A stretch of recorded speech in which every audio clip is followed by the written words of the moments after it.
Greetings, Patrick here. I have Cheetah Will View, and welcome to the show. We're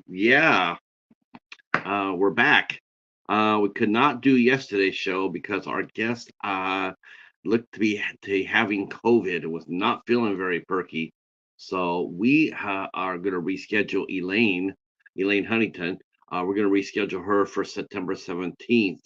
But tonight we get our second visit from our good friend Marshall, also known as Mellow Nomadic Adventures. And I'm pretty excited for this one too because um, Marshall is a van lifer, and we've interviewed a few of those on the show too. But he's got a new rig out. He just got a new vehicle, and he is fitting it out for adventures. He's still working on it. He's still working on the conversion, and so we're going to talk to him about that because it takes a lot of work to build out a rig that is suitable for the long run. And you have to be very disciplined when you have a vehicle like that.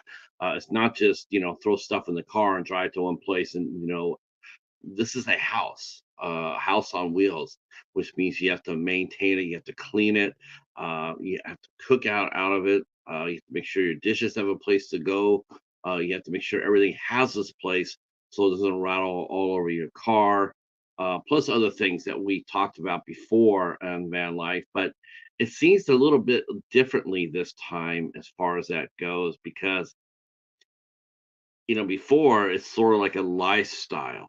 It's like, yeah, we choose to come out here and sell, to live out on the road and trick out a van or a bus or what have you. But lately, it seems that you're hearing more and more people that are doing it out of necessity, like they have to do it because you all know prices are absolutely insane. Rental houses are, to rent a house is absolutely insane. There are people that are working jobs all over the place that can't get housing. They can't get it. I have a friend right now who is looking for a house for him and his family, and they are having a hell of a time finding it. And they have decent coin to spend on it, but everybody everywhere they go, it's super high. It's absolutely ridiculous. It really needs to stop. It's going to cause a depression. The housing crisis will cause a depression in this country, and it's probably already has. We look at California. I mean, it's a little too late to put the genie back in the bottle when it comes down to California. They've already had their chance for rent control. They turned it down. So whatever happens in California, it's on them. It's not on anybody else but them. The rich people voted to defeat a controlled rent. They voted to defeat it, and yet there's the same people out there complaining about all the people that are homeless. Well, if you don't want homeless out there, provide affordable housing, right? But it seems to be a little bit more and more that people are being forced to do the van life. And to me, if you are in that situation, um, you're gonna have to learn how to do it and do it right because it can get out of hand real quick if you're not careful. Hey Anthony, how are you? He just got back home from work. All right, that's awesome, man. Good job, Anthony. You're doing good, man. You're doing really good. And you get to go to the library this week. Um, yeah. Speaking of the library, let me finish my thoughts about Marshall. So Marshall's going to be here. We're going to go over some of the stuff we might have touched on before, but I think like I said before, I think it's going to take a little bit of new urgency into it.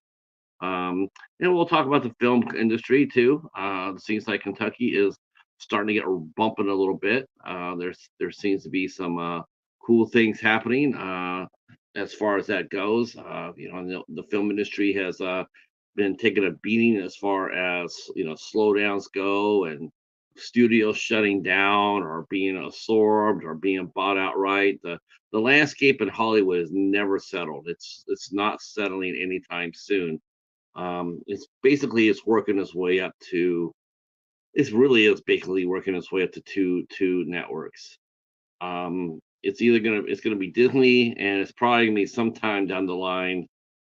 Probably be Paramount, Universal, um, or Paramount or Warner or something like that, and any one of those combinations. Um, so as far as the network TV stuff goes, linear TV as we know it, the network TV as we know it. I mean, even Seth Meyer, who no, I think it was Jimmy Fallon. Was it Jimmy Fallon? No, he wouldn't be smart enough to say that. Um, Jimmy Kimmel was quoted as saying that that he doesn't think that they'll be there in 10 years. He does not. He says, "I don't think I'll be here in 10 more years." And he's not talking about going over and retiring and passing the torch. He's talking about his show. His show. He doesn't think the talk show format as we know it will be there anymore in the networks. Network TV is a dying beast. Um, it's regurgitating itself senseless. The only they can only put on a certain amount of shows by a certain amount of filmmakers, studio people. I mean, there's nothing.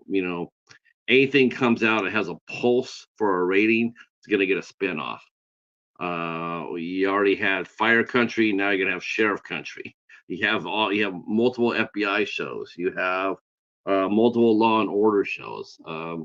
Criminal Minds.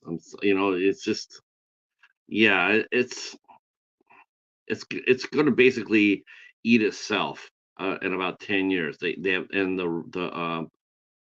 and of course a lot of those networks are driven by ad revenue, and ad revenue is dropping like a rock, and so the studios are not getting the money, and it's hurting their overall value.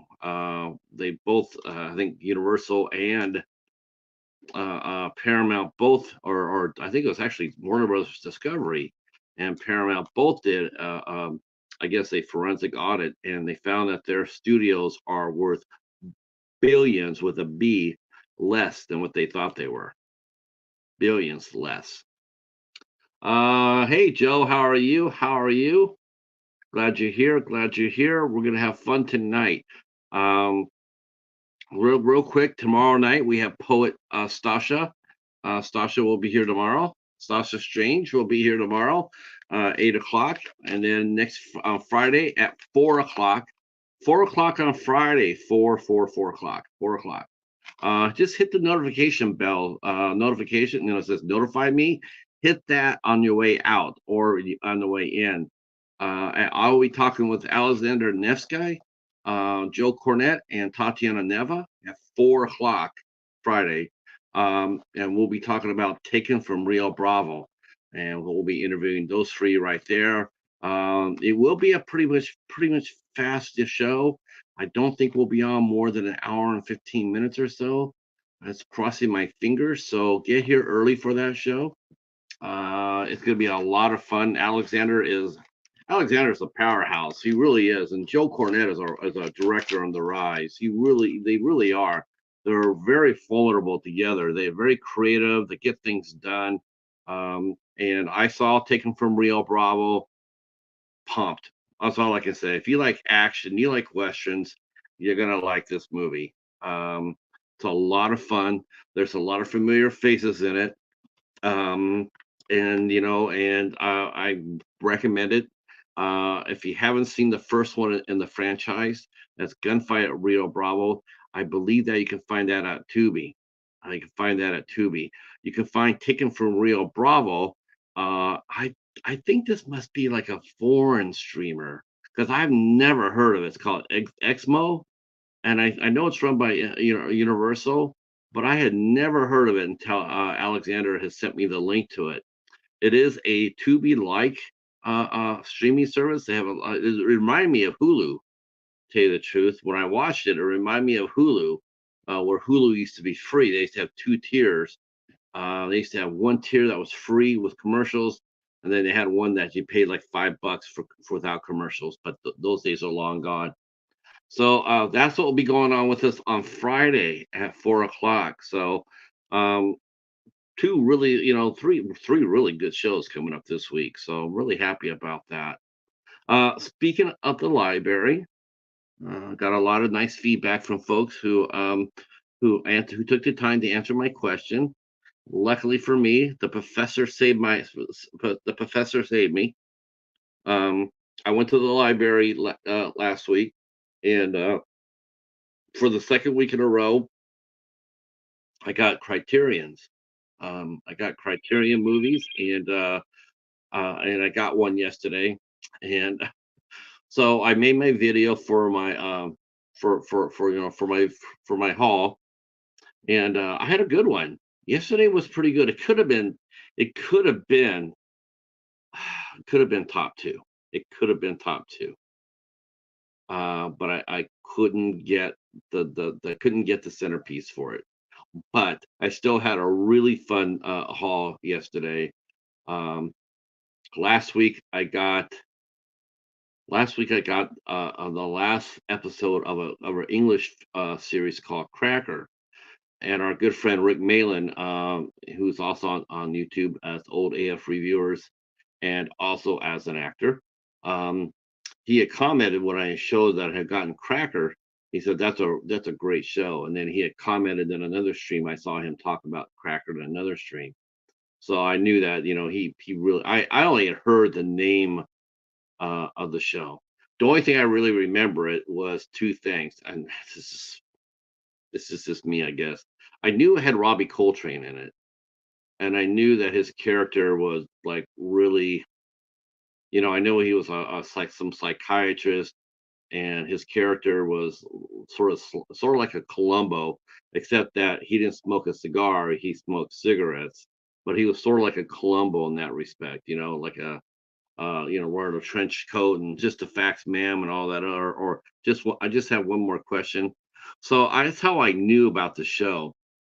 Um, so when I went to the library, someone had donated in a ton of British TV. Um, I was a little slow. My buddy Mark, he got the complete series of UFO. That stung a little bit, but not too much because it was Region 2. I don't have a Region 2 player. So it was like, wow, I really would have liked that, but unfortunately, hey, how you doing, Alvin?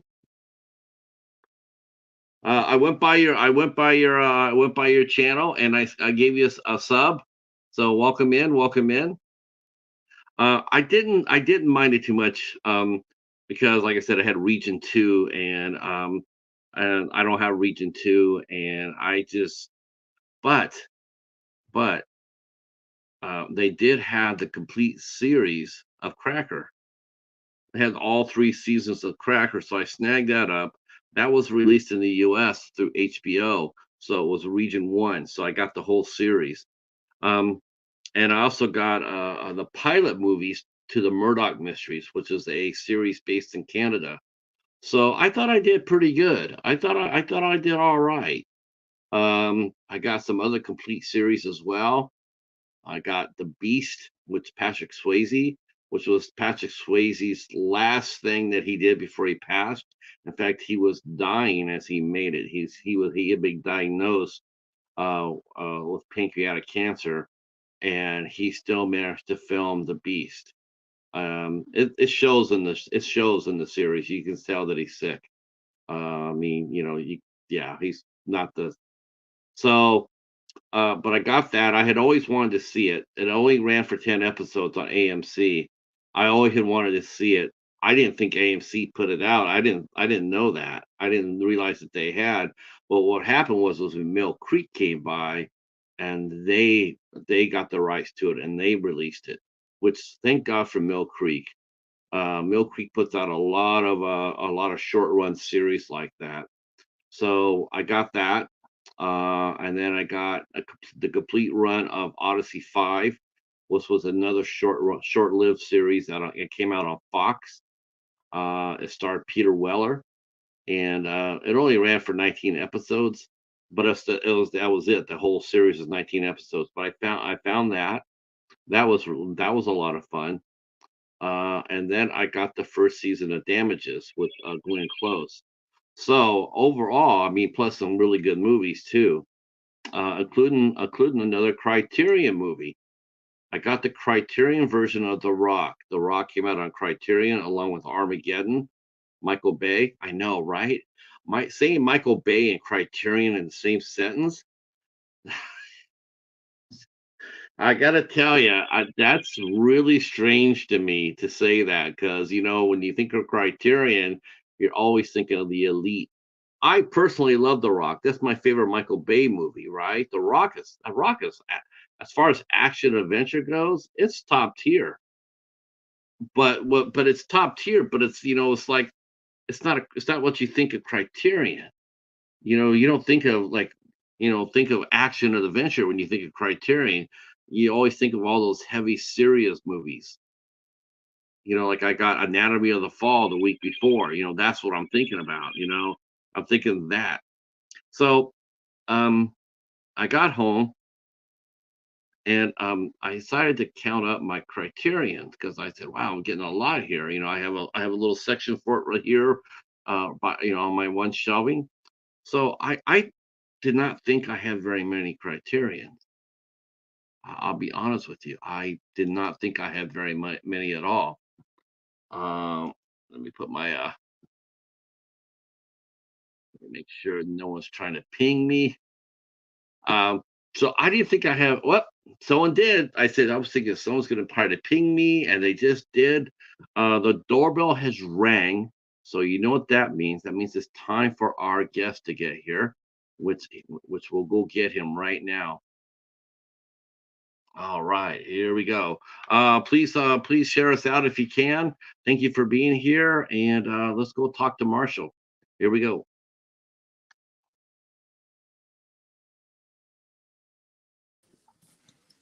What's up? I was so you appreciate this being a movie guy, right? Yeah. So last year or so, we're thinking about ideas for our channels, and I came up with one for somebody. I said, what you guys got to do, you guys got to do is you got to do a little show called Boutique Ballas, which means you go around and you find boutique labels, movies for low price, Yeah. right? And then talk about it because there's a lot of collectors in our community that will, when they have the Severance sale or Vinegar Syndrome or Shout Factory, they will go out there and spend hundreds of dollars on them, right? I mean, they'll spend hundreds, and you know, and a lot of us we just can't afford that, Yeah. and so I think, well, yeah, but we get our stuff uniquely. We go hunting for it, we trade for it, we accidentally stumble across of it, um, and we're not big spenders at all. Well, the professor came up with the term of budget ballers, which is us. You got the boutique ballers that go out there and buy all that high end stuff, and then you got us, the budget ballers. And so I I'm a like that. budget baller. I'm a straight up budget baller. I go to the library every Tuesday, and I'm buying movies for a quarter. You That's know, awesome. when I see them going like I got a box, my package from Severn came in, and going like, how much did you spend for that? And they spend more on one sale, Marshall. Like in 2 or 3 movies, they'll Yeah. spend what I paid to shop at the library for a year for one movie. They'll get one movie like Roadhouse. Did you know Yeah. that? They're trying to sell Roadhouse through boutique labels for $60. Really? No, I Sixty didn't know dollars. that. That's wild.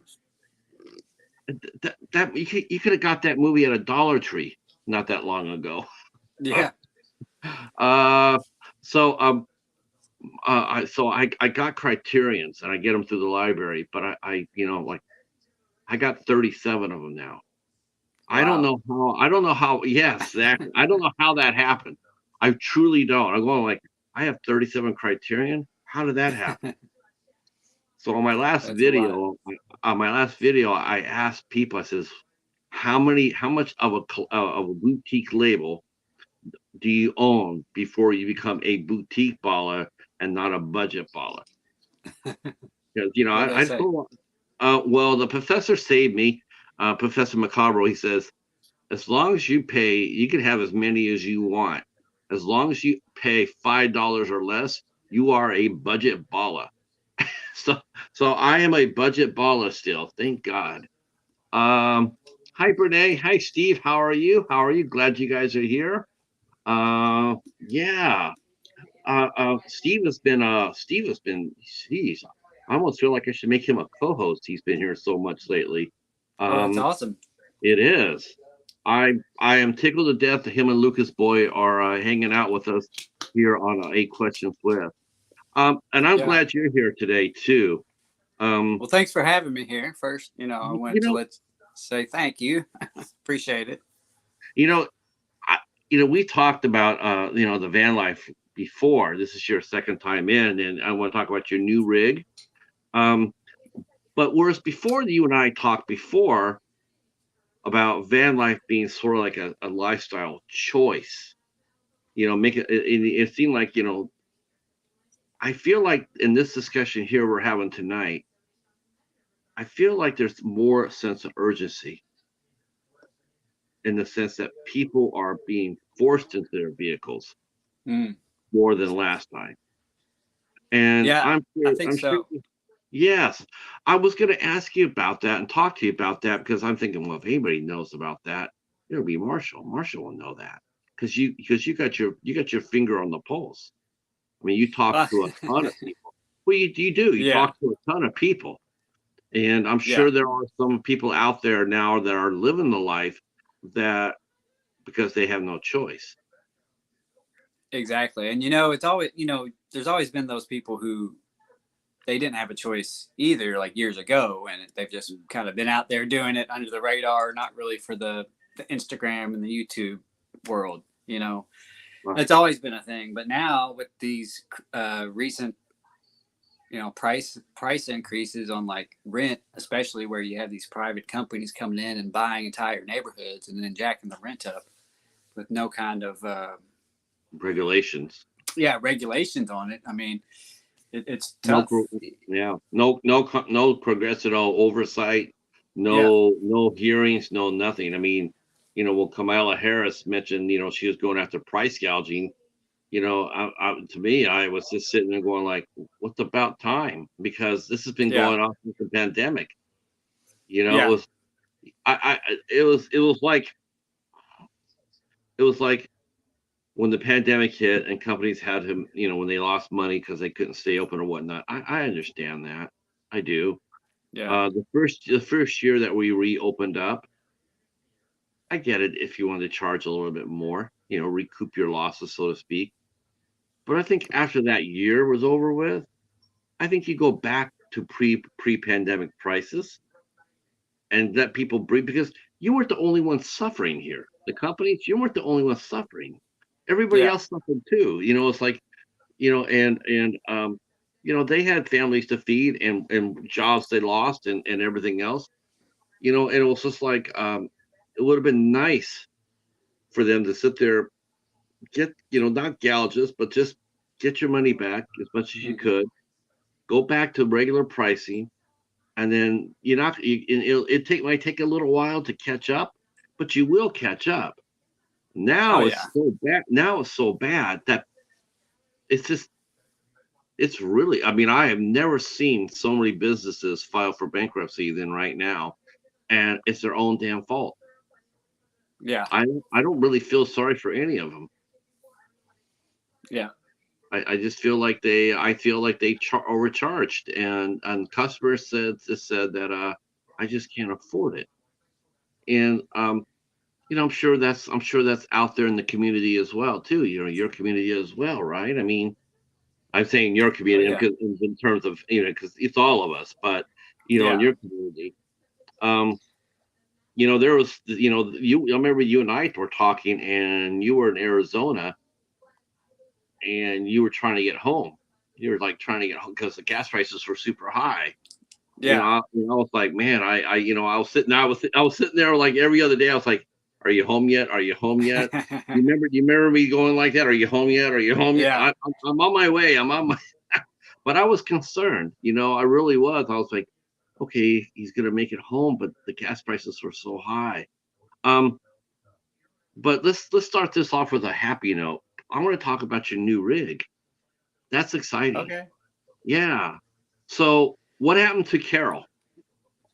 So Carol, I was in Arizona doing some DoorDash and doing some deliveries, and there was a bad driver in a opposing lane and basically sideswiped my my van. And the crazy thing is that wasn't even the main accident. He was in an accident that I witnessed, and then his van bounced off, or his vehicle. He wasn't in a van.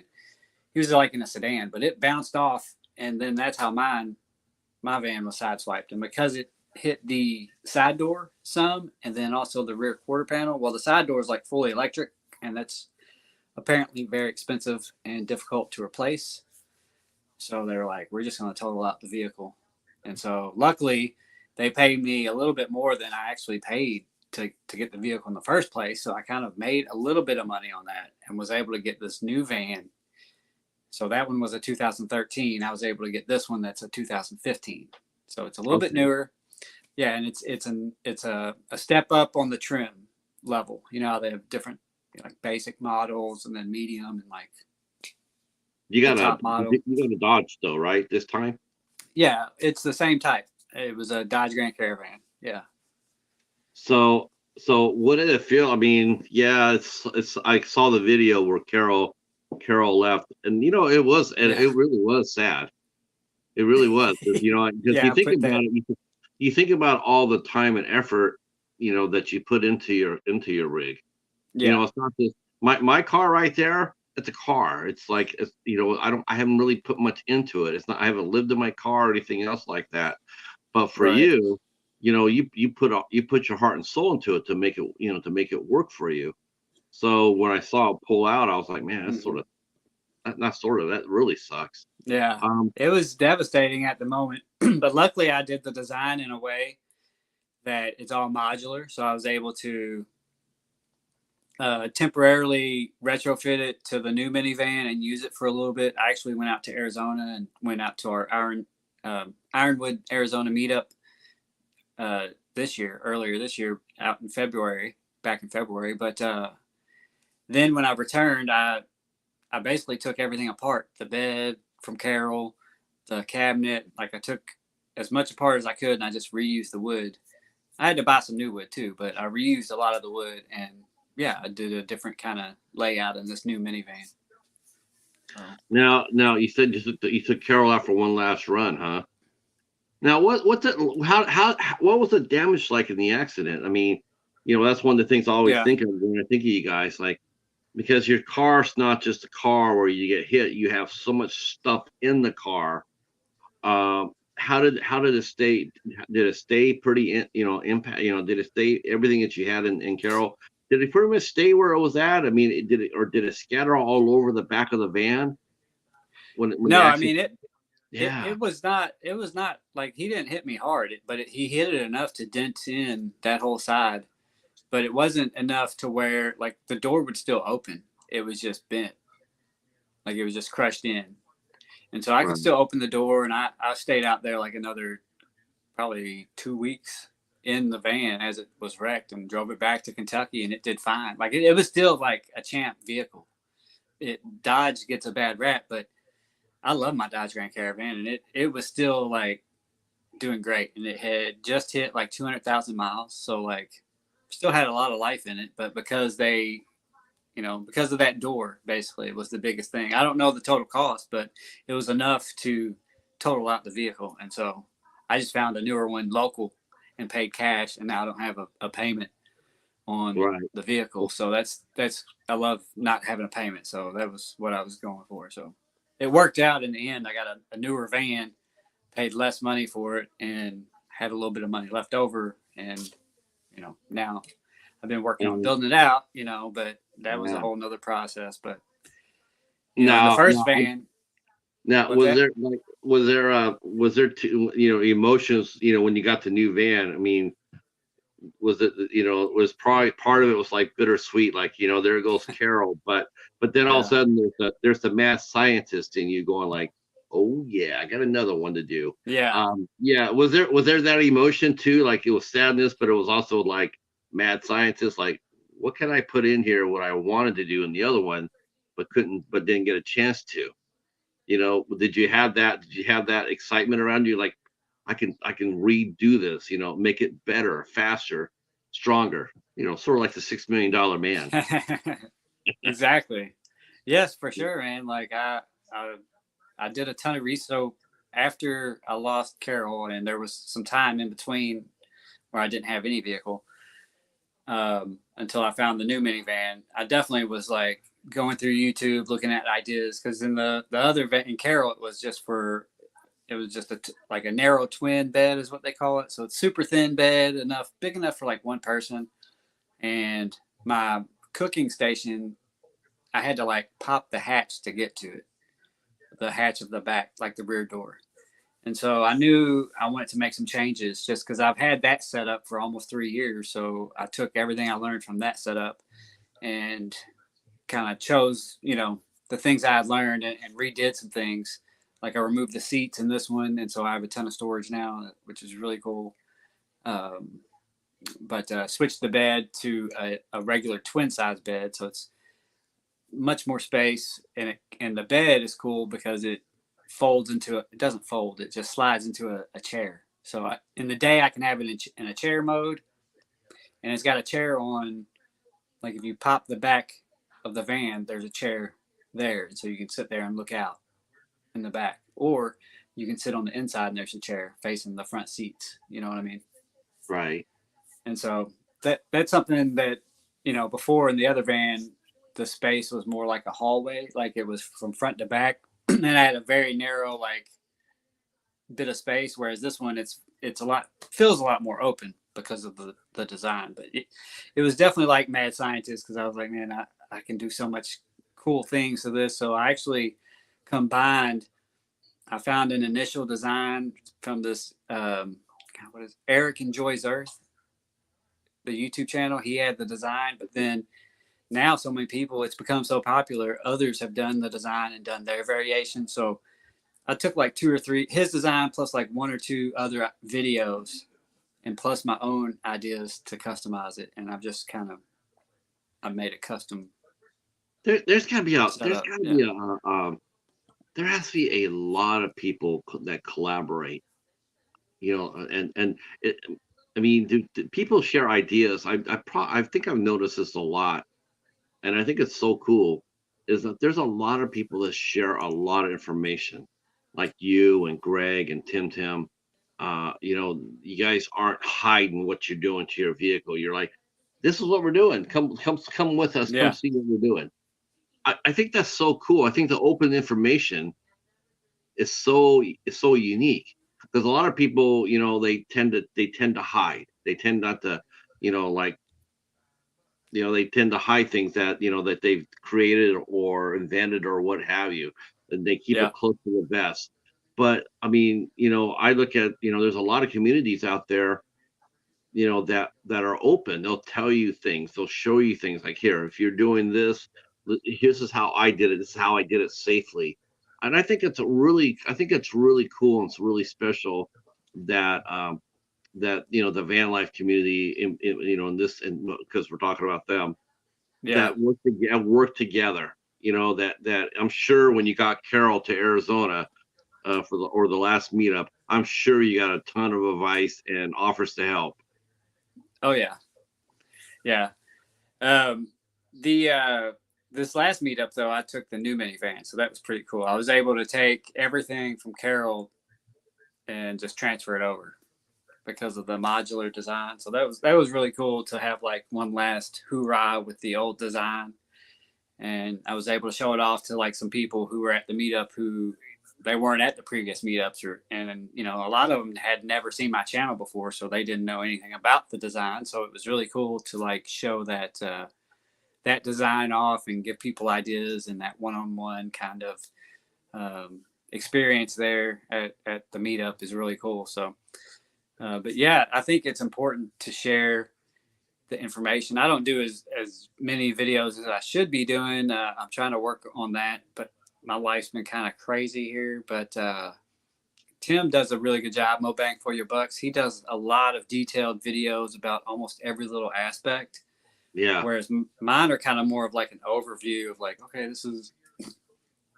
But it works in though. general, yeah, and it works, and we all try to share in the in our own ways, and I think that's important. Just because I was once there, I was researching on YouTube, watching videos, getting ideas, and well, I saw your last video, and that's what got me cool, going. thanks. Like, yeah, I saw the last one. I'm going like, oh man, we got to talk because I know you got the new one. What did you end up naming it? I suggested the Roger Young, but I don't know if you would.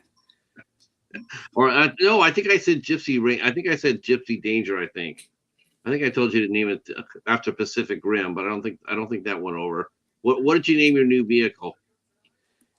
So I have all those ideas, and we did a whole nother live stream afterwards, and there was just so many good ideas, and I just thought about it a long time, and I don't even know who recommended this name.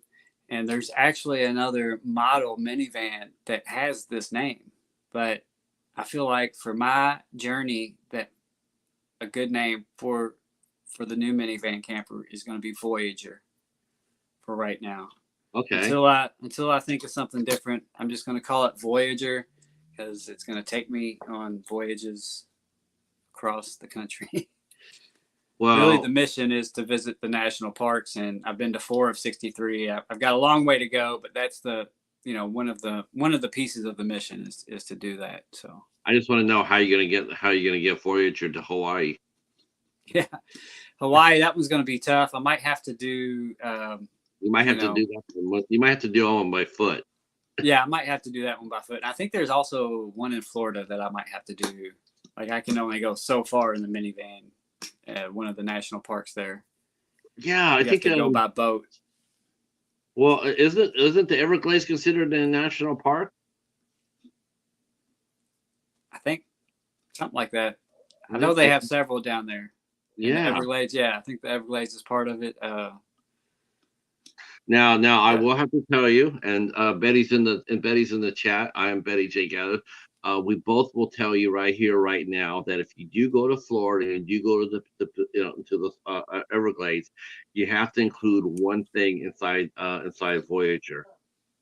You have actually you have to do two things. One, you have to get like a clear plastic shield, yeah, and two, you have to bring a machete. Okay, for the bugs and all the no weeds not the weeds.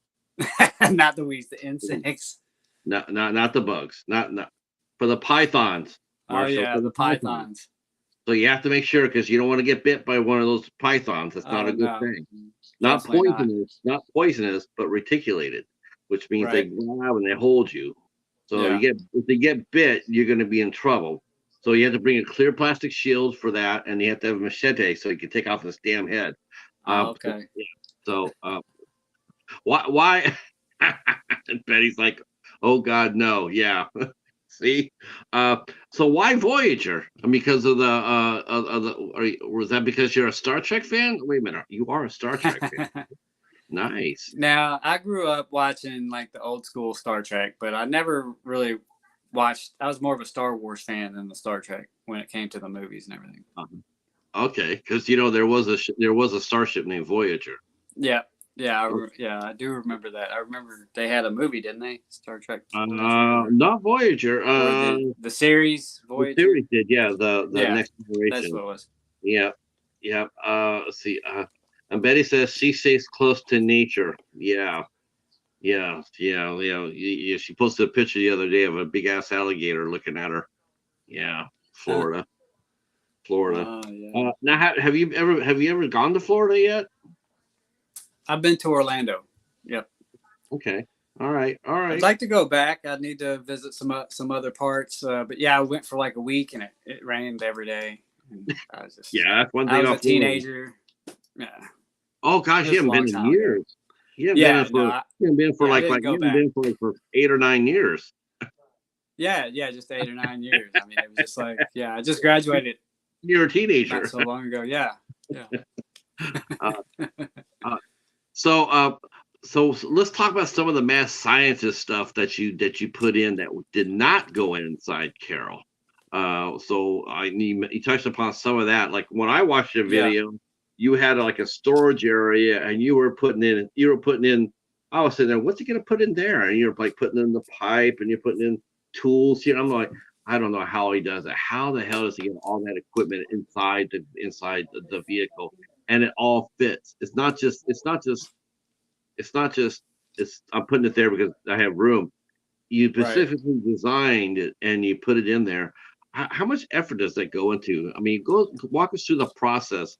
Is it all done by visual, or do you go inside the garage and with the schematics and on a floor plan?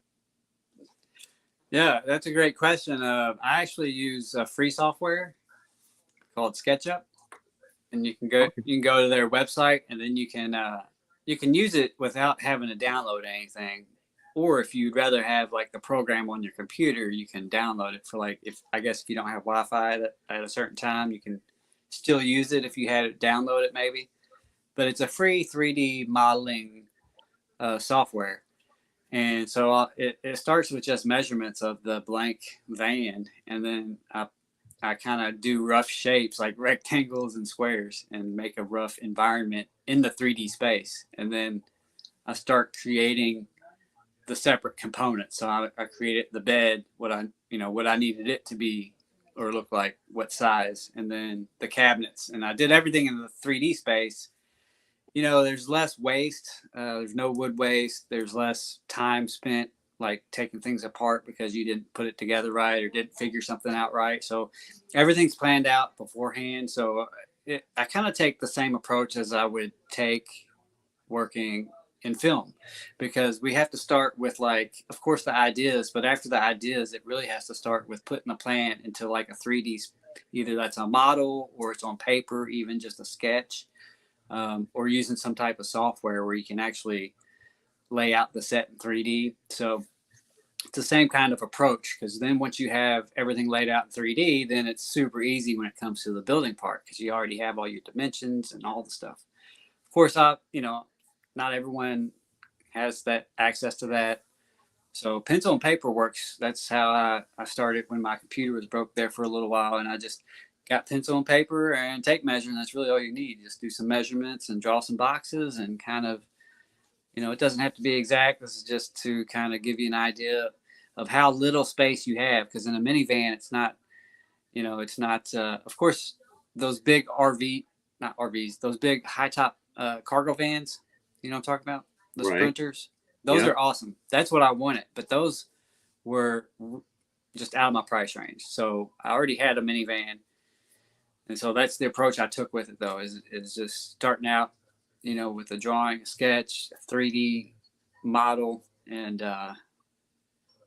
like, even before I had the money to buy to buy the equipment or to buy the lumber, that's something that anyone can do. So like, let's say you want to do van life, but your situation right now is not the best.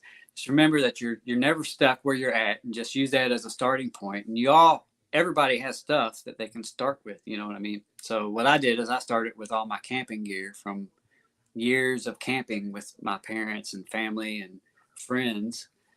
And I had a sleeping bag, and I had, camp stove. You accumulate some stuff over your life, and if you're into camping, then you probably have a cooler, stuff like that. And that was the start to van life, that and having a van. But Right. but yeah, And the sense of adventure, and the a sense sense of of adventure. Yeah, right, the curiosity to see what's over the on the other side of the hill. yeah, Is and is that the number one component to people when they do join van life, as a recreational choice? Is that the number one reason is the exploration? I think that's a big part of it.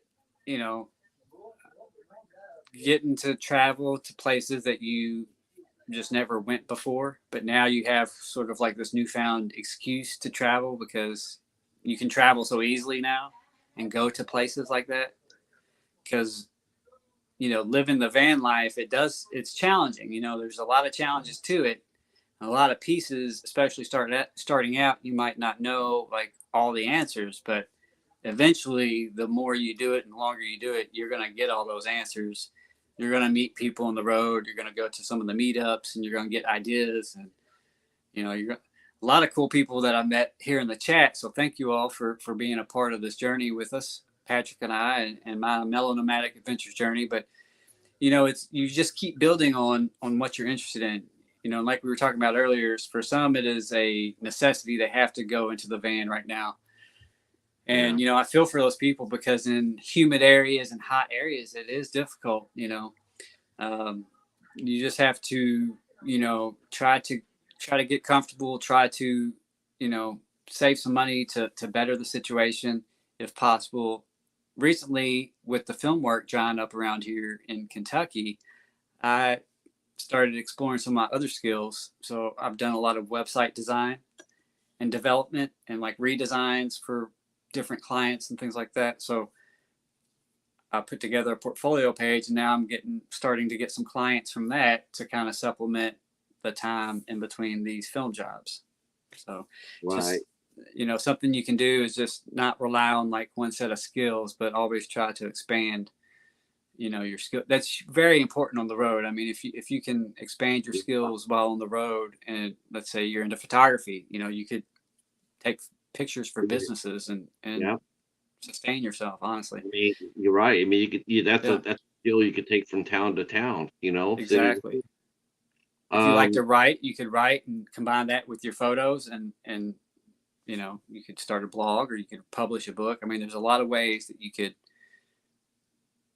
do like your remote skills. Even if you had a skill like carpentry or something like that, or like sewing, you could sell those services. Yes. You know what I mean? Yeah. Hell, you could even offer them, within the community itself. Exactly. Yep. There's nothing wrong with that. I'm sure everybody that goes to a meetup and they need some help here and there. I'm sure they don't expect people to do it for free. Expect, it's like, hey, can you help me? Fix my back room area to make it work well? Like, okay, well, how do you mean that? Like physically, or schematically? Well, physically, sure, I could give you a hand. And here's how I'm going to prove it.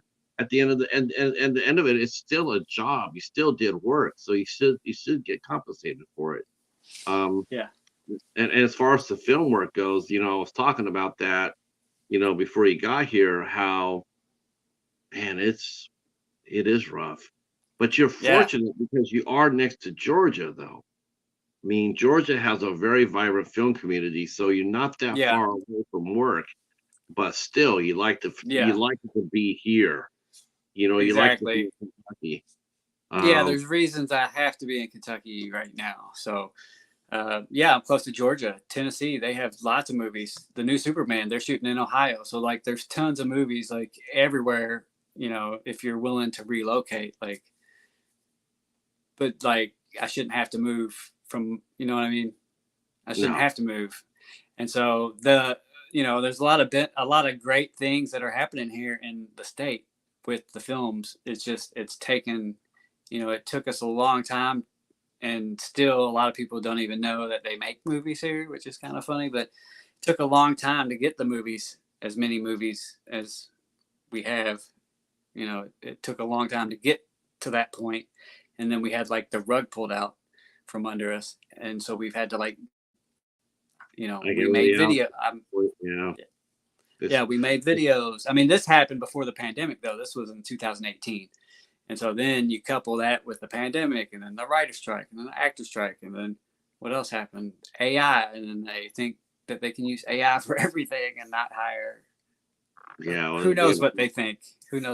But it's been a challenge, but things are looking up. We are actually getting a multi-million-dollar movie soundstage in downtown Louisville. So that's pretty awesome. Pretty awesome news. Now, how far away are you from Louisville? I'm 80 miles from Louisville right now. Okay. Yeah. So that's just a jump. Okay. We did see. I finally did see your movie, by the way, that you worked on, Rust Creek with Daniel Oh, Hill. cool. Yeah, I Yeah. did. I did finally see it. It's an amazing film. Oh, thanks. That Yeah, I was a really. great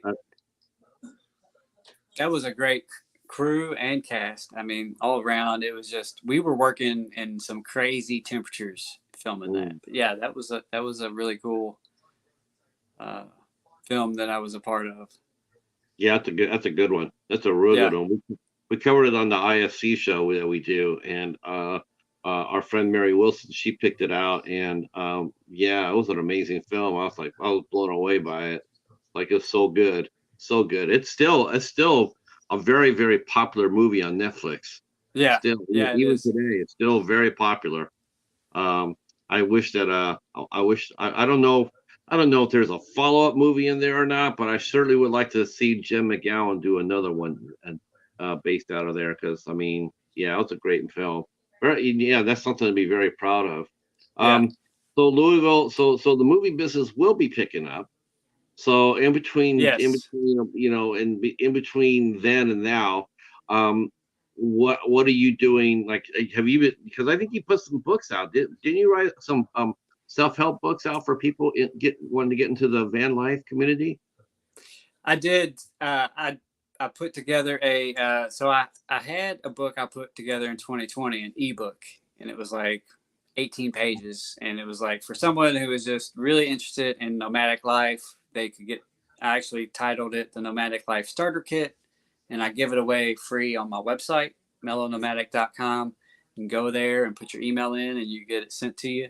But I just updated it and I expanded it. I added another 10 page, or it was 18 pages. Now it's 30 pages. So basically, it goes through all the different rig options. So whether you're in, maybe you don't know what all the rigs are. Maybe you Right, don't know you could choose a bus or a coach bus or an RV or the different kinds of RVs or the different kinds of vans or the pickup truck campers or the teardrop trailer. Like I covered it all in that book.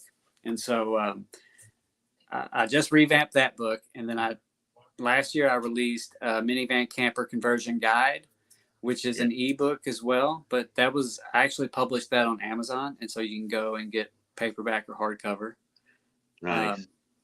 and then I did a minivan conversion reference guide that details like the 40 most popular minivan makes and models, and it goes through all their features, how much space they have, fuel efficiency, safety ratings, like everything you'd want to know. And it's an interactive ebook to where it's got clickable links, so you can go, you know, at the bottom of each page is a table of contents that'll take you back, or you can click on within the table of contents to get to anywhere basically. But there's like also resources in the end to help you if you're interested in minivans. And then there was another. So along with those, I published.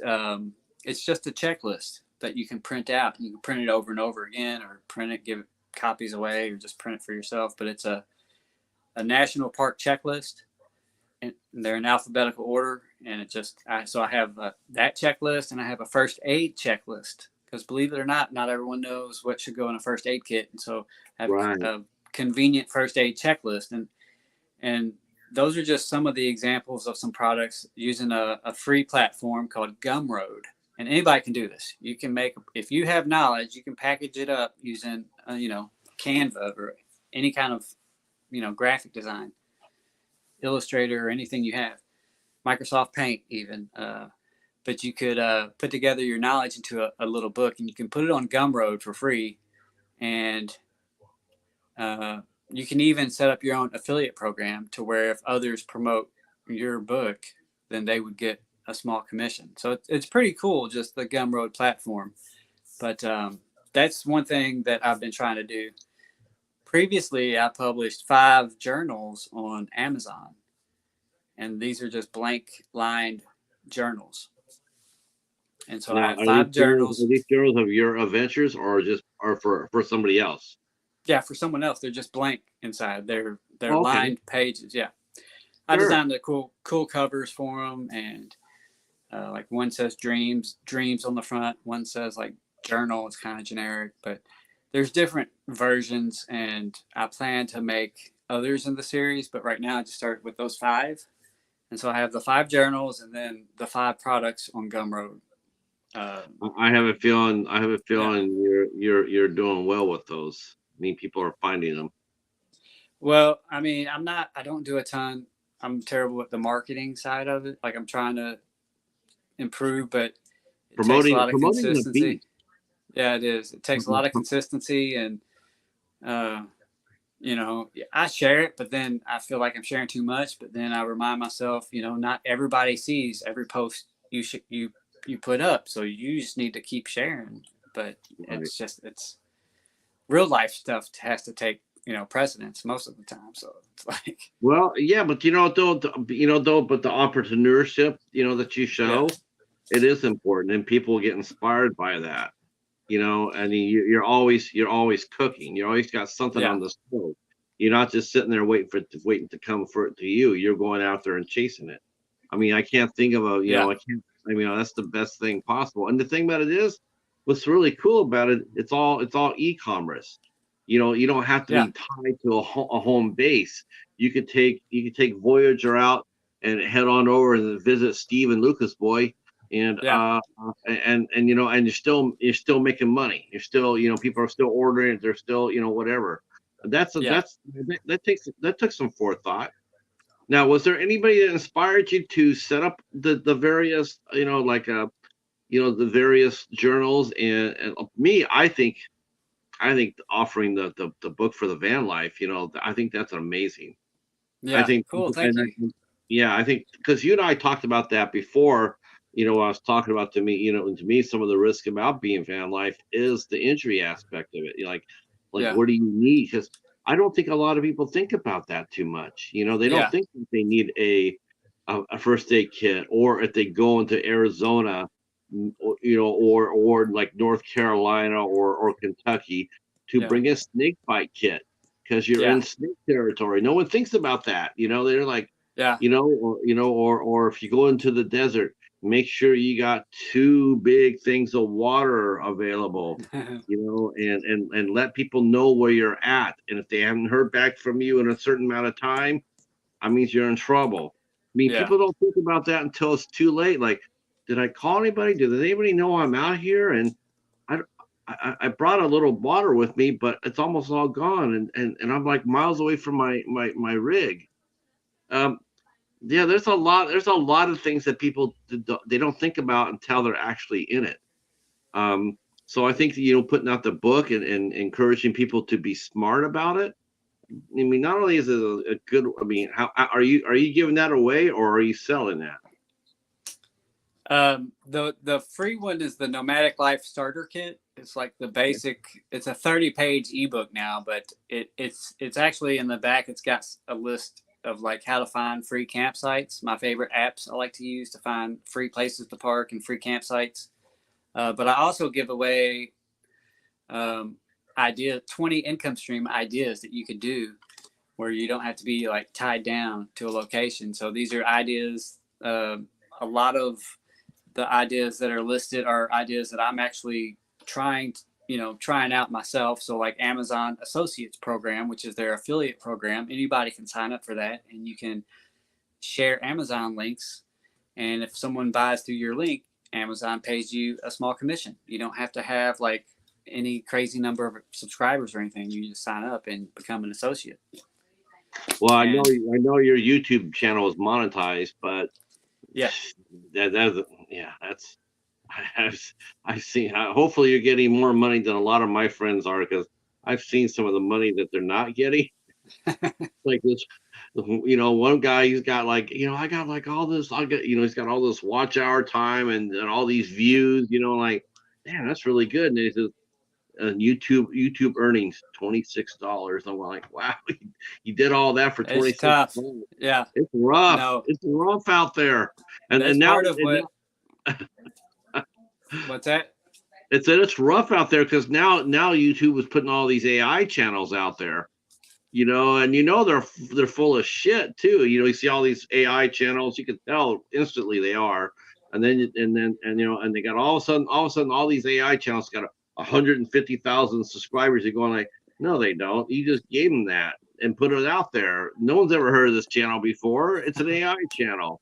and so it's just another way to hurt creators in terms of them making any sort of income off of YouTube.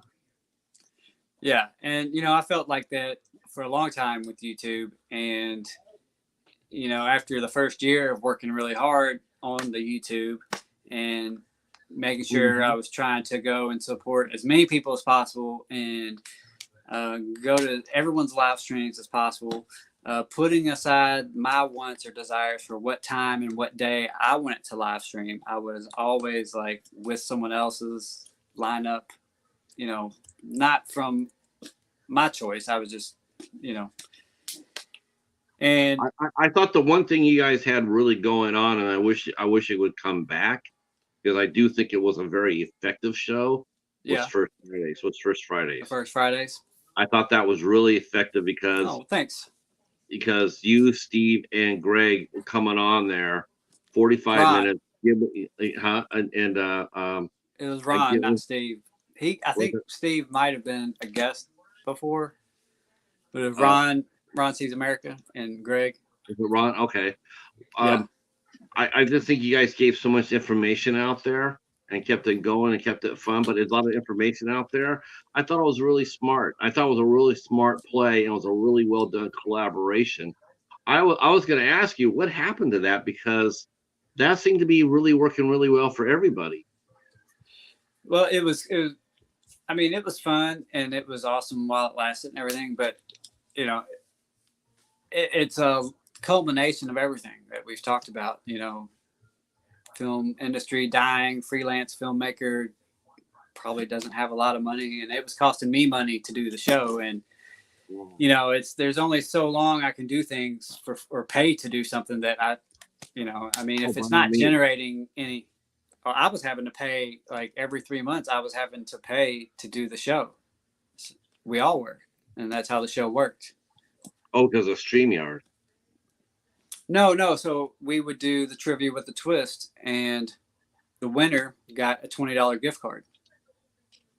Okay, that's right. Yeah, that's and there was no magic fund, no magic tree that had the $20 every month that it was all out of pocket. We did it, Ron and Greg and myself, and we did it for like a year and a half, and it just got to a point where I was like, I have to cut expenses, guys. I'm sorry, I can't keep doing this live show.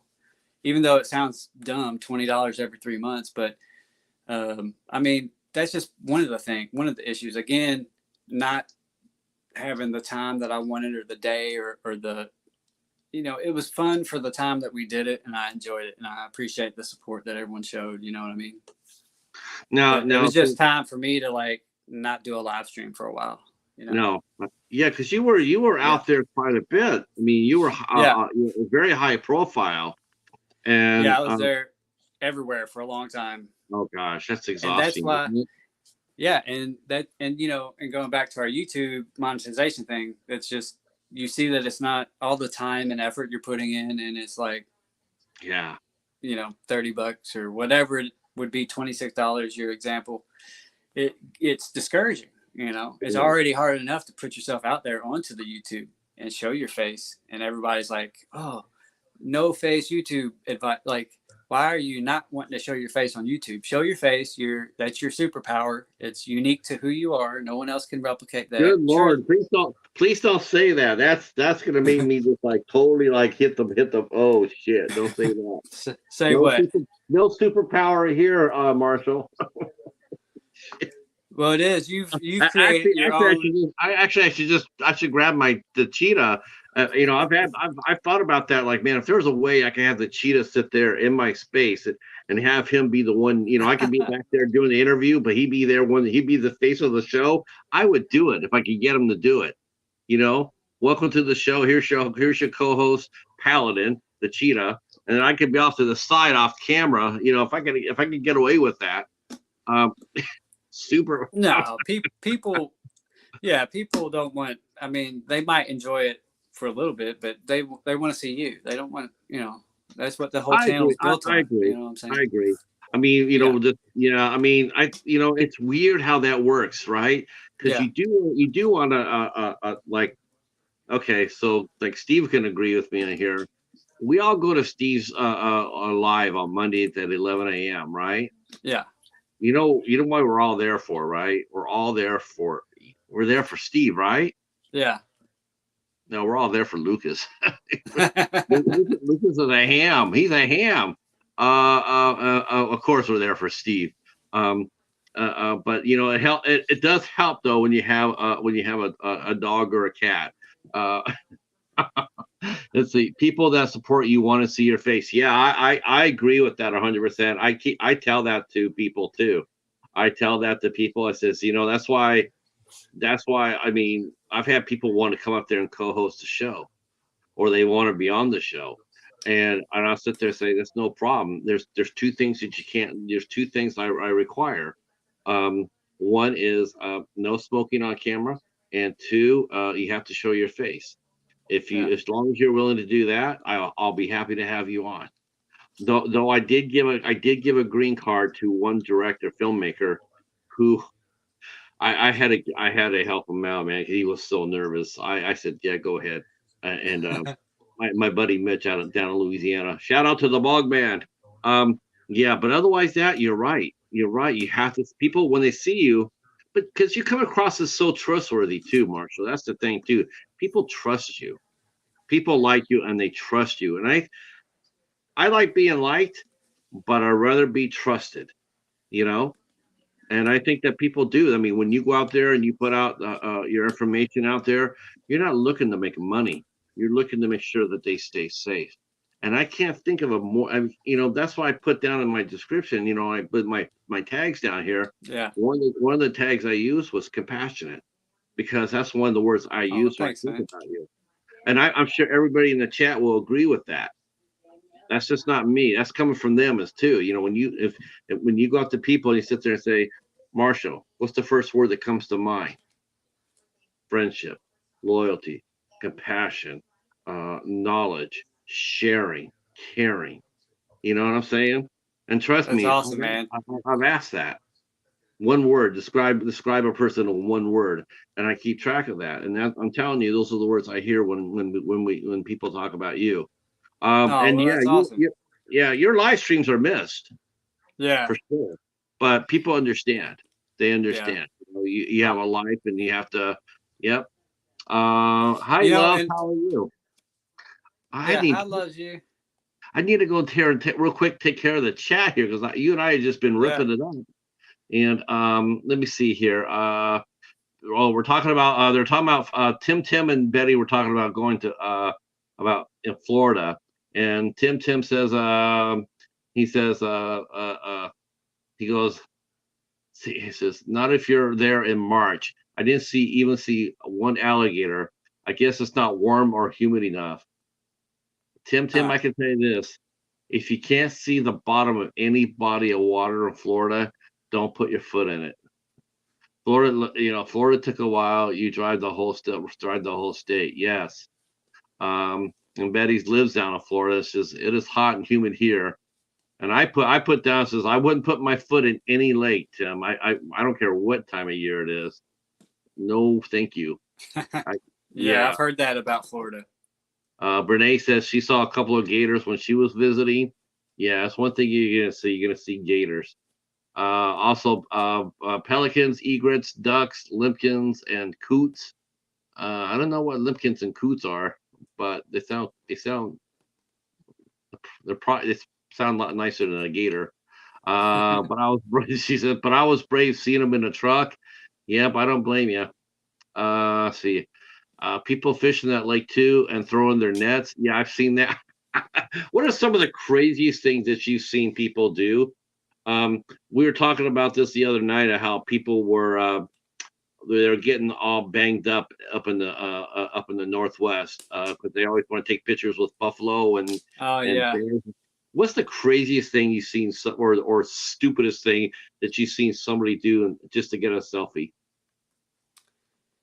I don't see too many. I don't get out much except unless I'm traveling, and even then I kind of stick to the smaller crowded areas if I can, unless we're at like a meetup or something like that. But Right. people will I don't know if this is because they're trying to get selfies or if they're just waking up at night and wandering too close to the cliff's edge. But we have a geological area. It's part of the Daniel Boone National Forest here in Kentucky, and it's like I think over 20, maybe 20,000 acres, maybe more. And there's Red River Gorge, and there's tons of cliffs and natural rock formations and stuff. And people fall off of cliffs out there every year. Someone does. Yeah, it's like that in Usually the a few Grand people. Canyon too. It's like who th Yeah. honest to God, honestly, it's like who thinks about base jumping from into the Grand Canyon? I mean, who in Oh their right wow. mind? It's like why? I Adrenaline mean, junkie. yeah, I was just like the winds there are so unpredictable. They're so unpredictable, and it's like why would you do that? There's a reason why people don't do it. And then you get the ones that jump over the fence, and then next thing you know, they're falling like 500 feet, and they sound like Wile E. Coyote when he falls down. Oh, and then you Yeah. go like this, and you go. All right, that may not be too funny, but you know what? They sort of that's just how it is, though, right? Yeah. Um, yeah. uh, now Kentucky, though, I mean, that's a fun state, right? What do you do? I mean, now that you're mostly based there all the time. So what do you do Yeah. for fun? I mean, you can't be working on the Voyager all the time. Um, is there anything fun that you've been doing to keep yourself busy? Um, I do a lot of bird watching. Surprisingly, I watch a lot of birds and That's cool. jumping spiders. Have you Yeah, have you seen a jumping spider? yes, they make great pets. Yeah, we have a ton of them, and I try to befriend them, but they don't always want to befriend you because you're like a giant. Right. But So no, no, no. What are the ones that don't think that you're shoe friendly? What do they do? Do they run, or do they sit there and attack you? yeah, no, they'll run. They'll usually hide. Most of the time, Okay. they hide. Yeah, but we've also I've been helping my parents deal with some brown recluses. We have Mm, a bunch here, and we think that they're. In fact, I didn't check this area when I came upstairs, but we've had to put down glue traps, and we've caught probably 40 of these things, and so we're right. we're gonna keep putting the glue traps down. I'm just checking just to make sure that nothing's crawling. But yeah, they're very dangerous spiders, and you don't want to get bitten by those at all. That spider on top of your head there. That's not a brown. But no, but yeah, I like. And Yeah, besides that, I can get away with saying that shit in Michigan because we don't have anything like that here. We don't have any. We don't. The only poisonous thing that we have in Michigan is a small rattlesnake, the Mississauga rattlesnake, and that's it. I've never seen one in 25 years. yeah, We have a lot of centipedes, but they're not poisonous. And okay. yep. Uh, let's see. Steve's mentioned.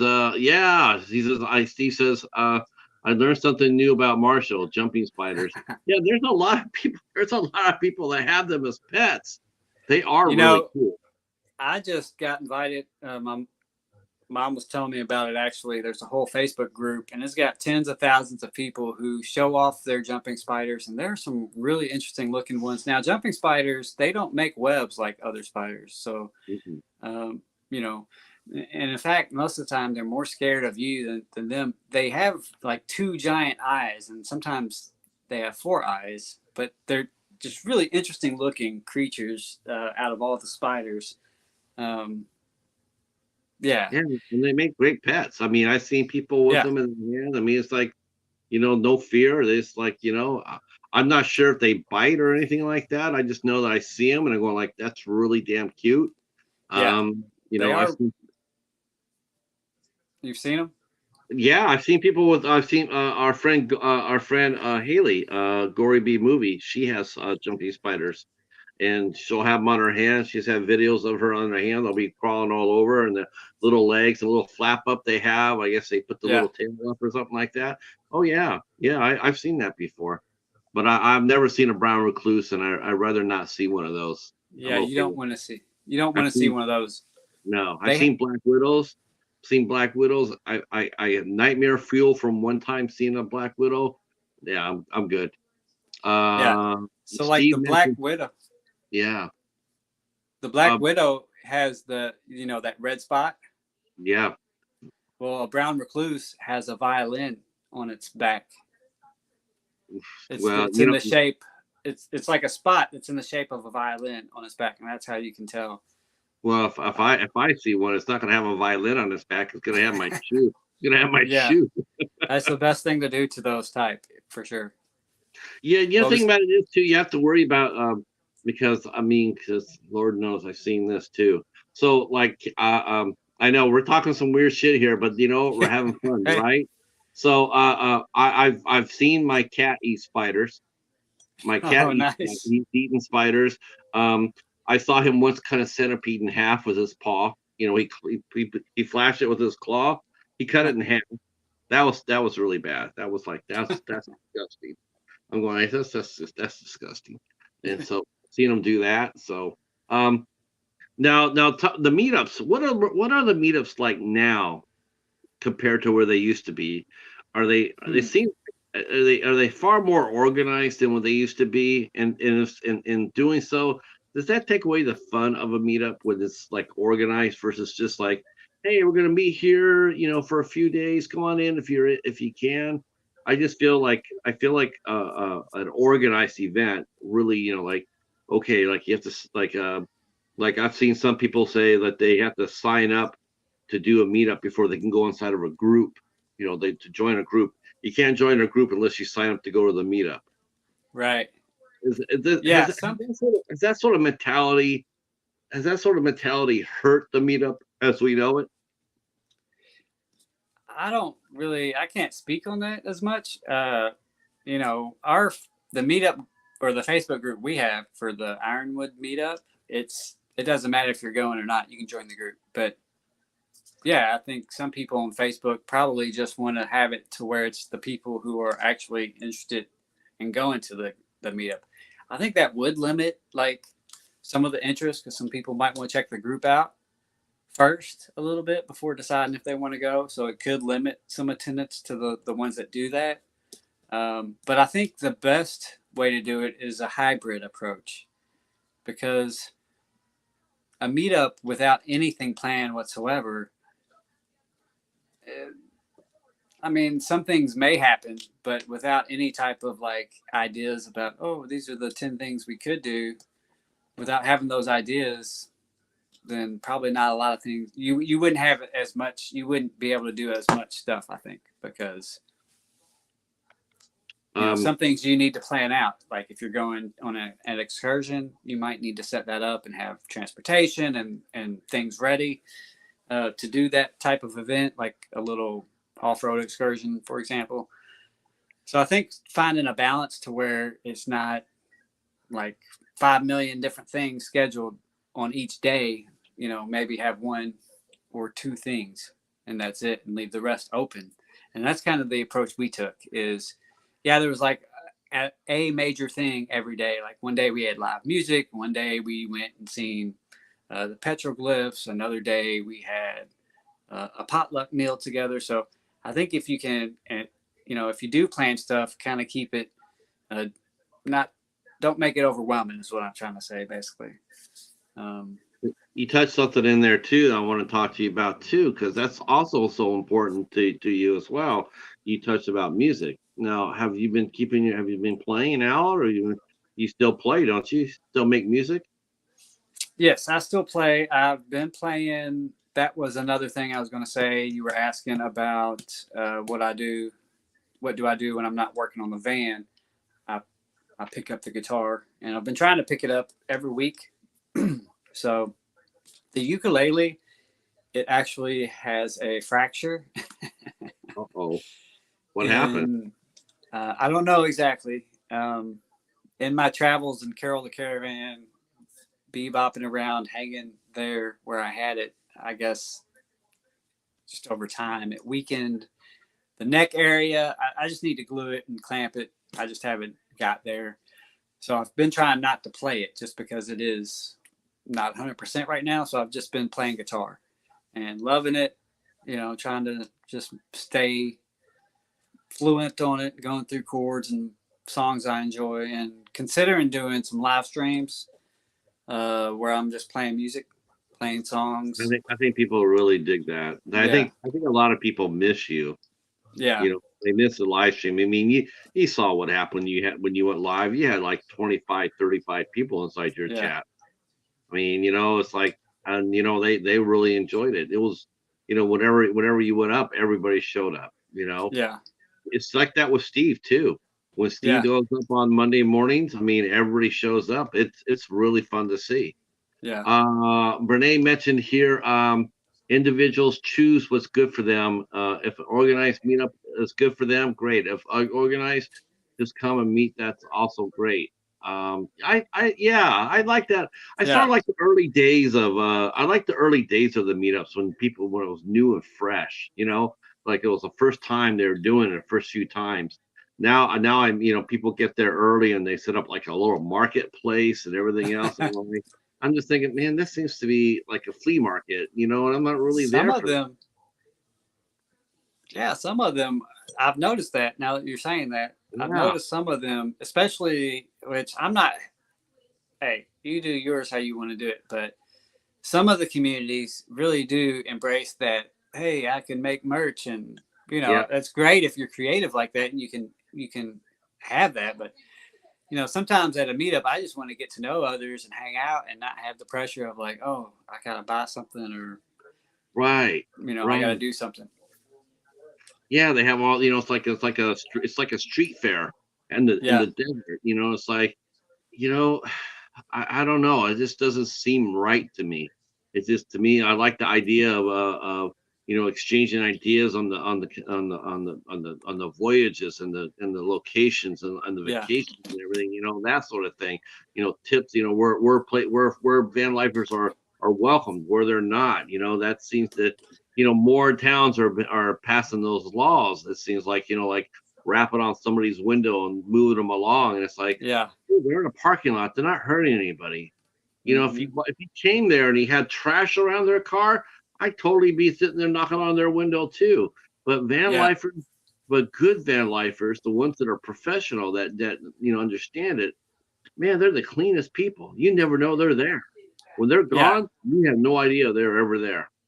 yeah. Um, and let's see. As Steve mentioned, says meetups are whatever you want it to be. Participate or just mellow out and relax. I like how he put your name in there. And relax. See, Renee says I met a wonderful older lady who wanted to come to Oregon, but was completely new to the group. She said we made her feel welcome. I had shared my site with her for a night or two. See, that's amazing. I love that. That's awesome. Um, let's see. I let's see. It says I left a little. He said what was one of his main challenges of his adventures. That brought me to tears. Yeah, what I mean, since you and I have talked, I mean, we talked about it over a year ago. So Yeah. what has been the as far was it the loss of Carol? Has that been your biggest challenge to overcome since then? I mean, has that been the one where it was just like like between Carol and Voyager when you didn't have a vehicle? Was how hard was that for you just to be home? You must have been like a cage, like a caged cat. You're like, I can't go anywhere, I can't do anything. I Yeah. mean, because you always got to be on the road, right? You always got that sense of I want to go explore. Was Well, that go ahead? I'm sorry. Go ahead. Was that the hardest part for you, Marshall? I mean, the downtime. Um, that wasn't as bad because I don't travel like 20, like every day. I don't, or every week, or even. I do like to have my trip out to Arizona in February for the meetup, and then I like to do one or two other trips throughout the year. So yeah, I missed a bunch of those smaller trips that I usually go on because I didn't have the van. And then even when I got the van, I've had to I mean, even still, it's not, I don't have like the mattress for it. So I could still make it work and throw, stacks of blankets in there, and that could be my mattress. So I could still make it work right now and go on a trip. But the biggest challenge was I was managing. I did a complete redesign of my buddy's engineering firm, his website, and I was managing his website for probably about 15 weeks. And then that job kind of abruptly ended. And so and they were saying, oh, the film stuff is going to pick up in March. Well, I've been home since March and there's not been any film stuff yet. Like, the people with the higher seniority are getting the jobs first, which, I'm all good with that. But now that's been the biggest challenge, is just dealing with pivoting to focus on the web design and finally taking that more serious and developing that. And I actually got my fourth client just last week. And I actually had a call yesterday with another YouTube friend of mine who has a charity foundation website that he wants a complete redesign on. So I have another client that's going to be coming for this week. And then I also had an interview yesterday to be a props assistant on a movie that's shooting in Lexington. So finally, after all this time, the movies are, or at least for me, I'm finally going to be on a movie set again, hopefully at the end of this month. But I'm waiting on confirmation. Right. I'm waiting on that phone call. So I did the phone interview, and it's a non-union period piece set in the 1960s. And it sounds really cool, and I'm excited to be on it. And but the guy, he was like, even if you don't get props assistant, you're going to hear from somebody from art department, because they really need people, and they did really like my website. So, but that's been a tough part. Tell them if they want some free publicity out of it. If they hire you, tell them that you know someone who will help them get their movie out, word of mouth. And you can drop my name, and I'll talk to anybody who wants to talk to me about the movie. Okay. Tell them that. Hell, hey, I know somebody who interviews people, and he'll get some publicity for the movie. So, well, definitely once I get my foot in the door and figure out who's on it, I'll probably, I already know my friend Dylan. He's already hired on it, and there's probably other people that I will know. So once I get my foot in the door and on the set, I'll see who their producers are, and I usually try to keep in good spirits with the producers and the directors. Yeah, you got to do that, right? And the talent sometimes. Let's see. Steve mentions and Michelle's here. Makeup mom and son Michelle's been hanging out here all for this interview as well. This is awesome.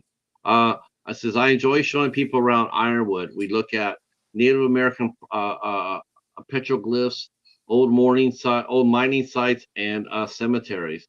Yeah, that would be cool. See, that's what I'm talking about for a meetup like that. Like, I would definitely hang out with Steve. I would definitely. He would be fun to hang out with, because he knows everything in Arizona like the back of his hand. Well, him and Greg both.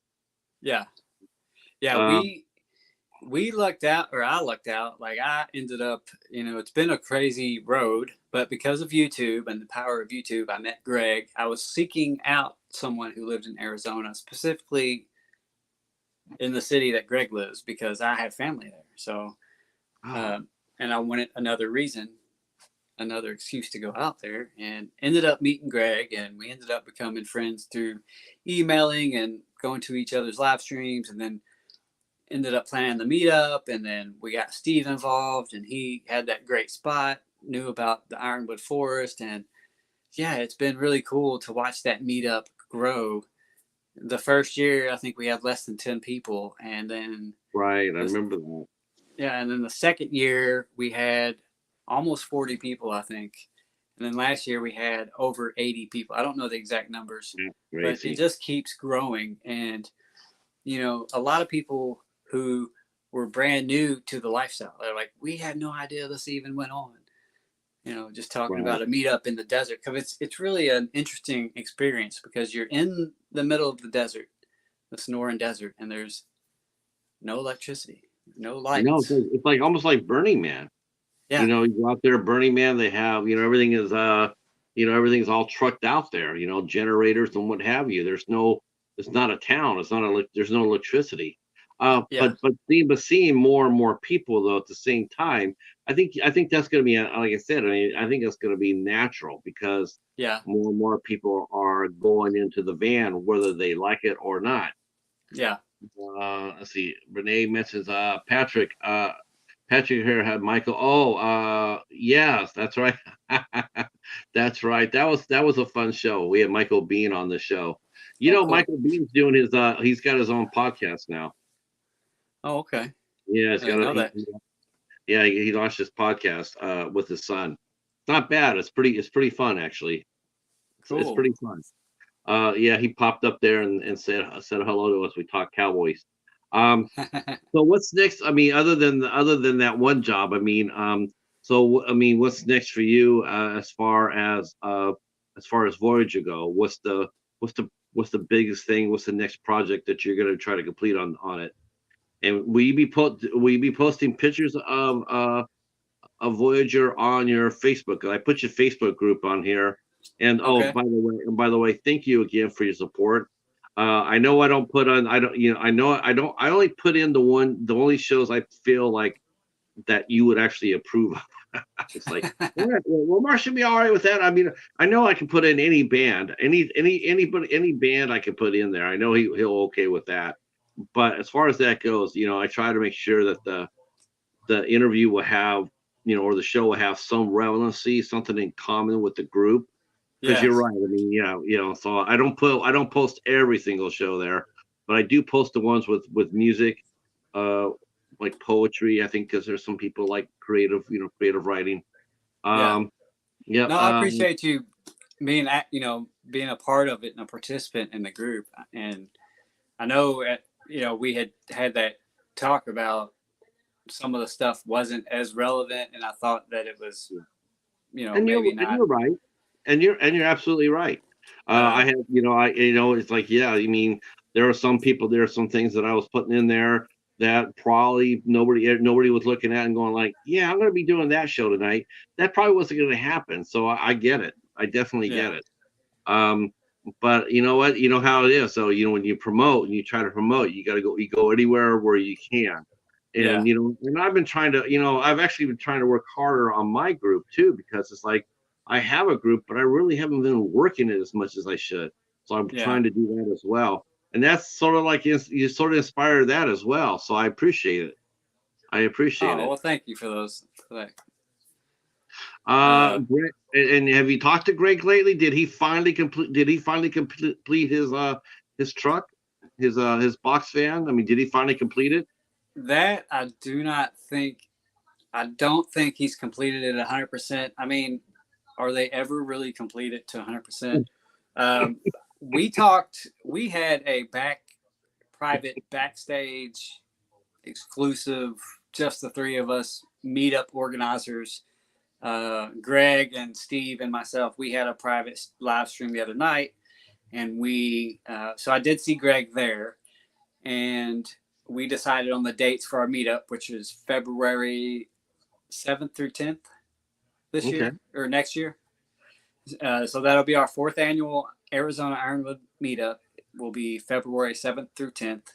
The weekend. We're shooting for 4 days next year. This year we tried to do 5 days, but some of the weather, we ended up cutting it short by like a day.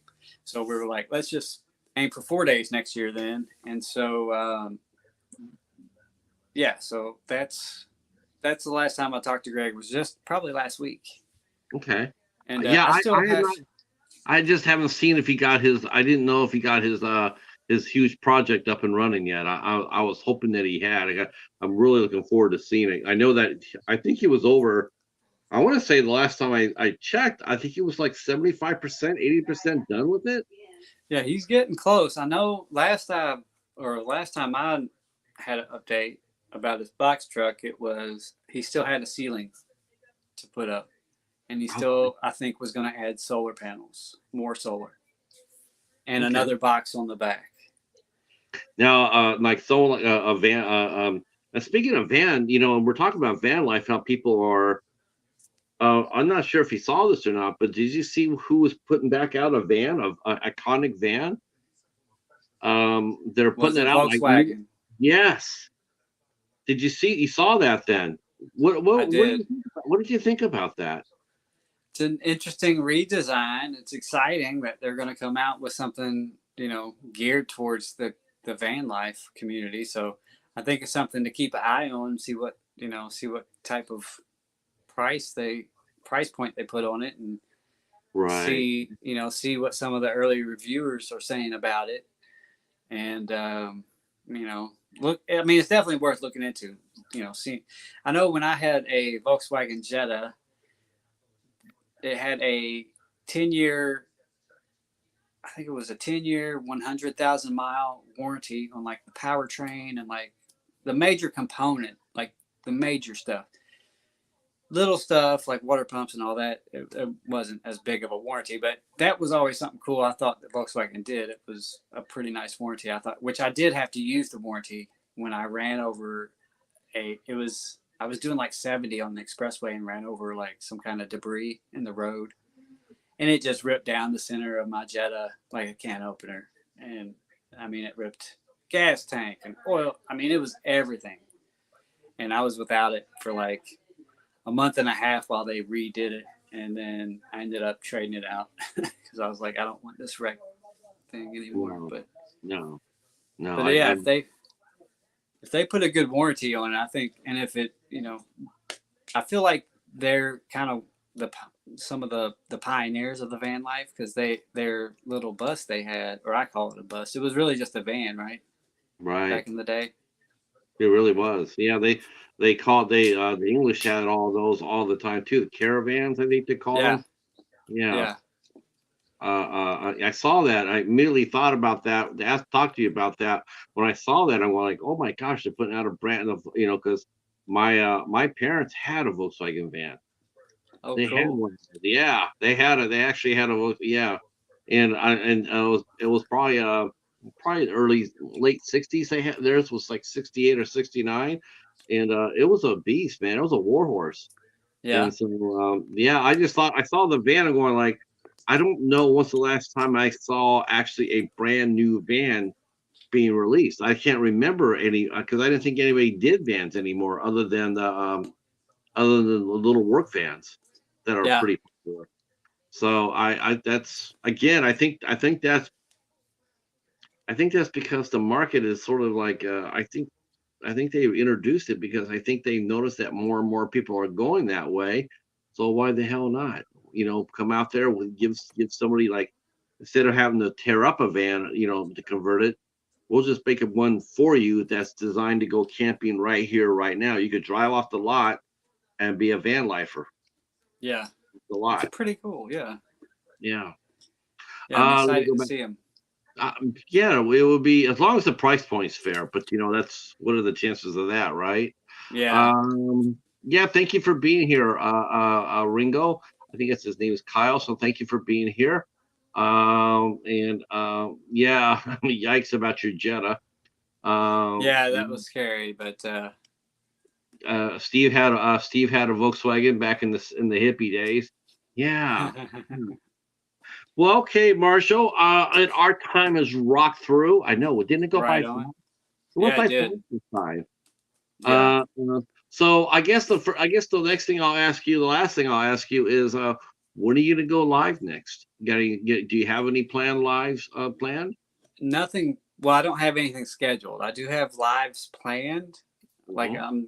I'm doing one live that's going to be all about minivan life and like everything you need to know to take your minivan from zero to hero, basically. And it'll be sort of like I'll have slides and it'll be informative and I'll take questions, and then I'm going to do that as a series, probably a bi-weekly series or maybe a weekly series. I don't know on that part yet, but it'll be so from one week to the next. I'll take the questions from each week and I'll upgrade the show and just keep going through a few iterations of that to where I really have something like very valuable, a lot of information, easy to understand, all about the minivan life. And that's going to go hand in hand with the book series. which I've created a bundle called the Nomadic Life Starter Bundle, which you get all of the checklists, you get all 3 ebooks in this bundle for those just really brand new to everything. But it tells you about all the gear, all the places you can go to make money, all the places you can go to camp. Even has other guides in it that can help you with your if you have, let's say you don't have a minivan, you have a cargo van, it's got links to guides for those in there. But so that's kind of the next live stream plan, is to do like a webinar almost, where it's a ongoing thing, and each episode will improve on and kind of have the same information, but I'll take the questions and upgrade, add those in to each episode, if that makes sense. Sure, And then no, yeah, and then I'm gonna do. I would like to do like some other kind of live stream more towards like music, where I take requests and play copyright music for requests, just on the channel, and it'll just be like instrumental stuff on acoustic guitar. But I think people would like that, and they can put requests in, and it'll be like one of those things where everyone's putting their request in, but if you want to hear your song right away, you can send a super chat or something. You'll get bumped up the list, type of deal. But otherwise, I'll just be there playing, jamming around for free, going. I found my songbook, which has all of my guitar songs, hundreds of songs. So I'll be going through the book and just playing tunes from it. And so those are nothing scheduled. Did you get inspired to pick up the guitar after watching Corey Feldman play it this summer? I wish I could have seen him play it. No, I didn't get to see it, but I love guitar. You would as a musician, you would want to go over there and kick him in his ass so hard. Yeah, you haven't seen the video of him playing guitar? No, I haven't seen Lord have mercy. Remember how you were telling us about the Jetta? How just totally screwed it up, and cut it. That's Corey Feldman's guitar playing. Yeah. Let's see. Let's see. Yep. Yep. They have the VW camper vans in Europe, not here in the States yet. Yeah, they're coming. They're coming. The van wagon, I think, was the last Volkswagen van. Yeah, they're bringing it back. The Volkswagen van is definitely coming back. Renee says her 76 VW had a sink, icebox, closet, and 2 cabinets. Bench would run into a bed. Dang, she wished she still had it. Me too. I would like to. Cool. That would have been cool. Yeah. Wow, the Adventures of Traveling Mike is here. He is actually the second the van lifer I ever met. I met everybody else. Everybody else through Traveling Mike. Yeah. Oh, that's awesome. Yep. When he was doing those 24-hour streams. Yeah. Yep.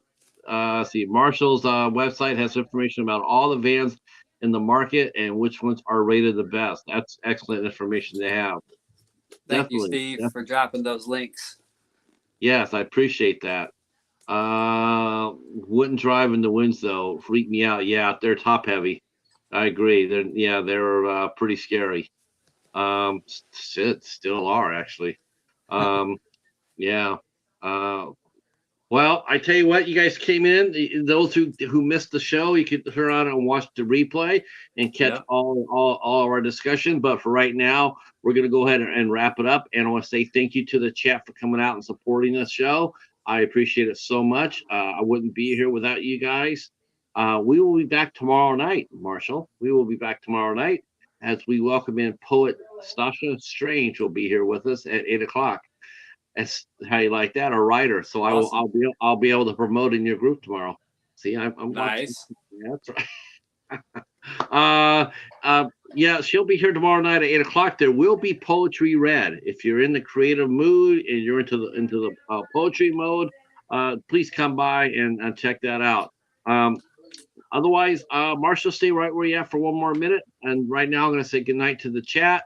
Thank you guys so much for your support. We'll see you tomorrow, 8:00. Peace.